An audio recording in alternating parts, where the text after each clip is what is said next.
आप देख सकते हैं आदिल परदेसी का न्यू सॉन्ग, आप देख सकते हैं कि आदिल परदेसी का न्यू अच्छा सॉन्ग रिकॉर्ड हुआ है। तो आप लोग देख सकते हैं यहाँ पे लाइव वीडियो में, और काफी दुलार प्यार दीजिए अरमान देसी ब्लॉग चैनल को और इस गाने को भी जो समा म्यूजिक भोजपुरी पे छूटने वाली है।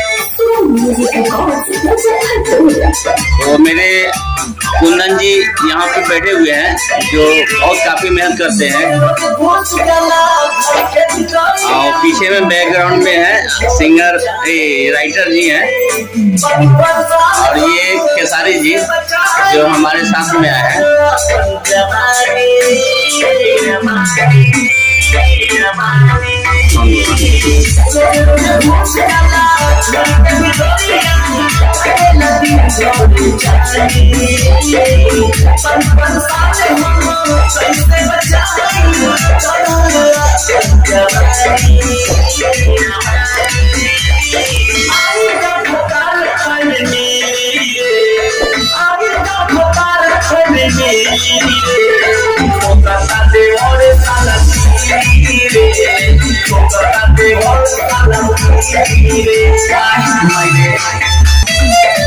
यही आ चुके हैं मेरे राइटर अनमोल जी चौहान।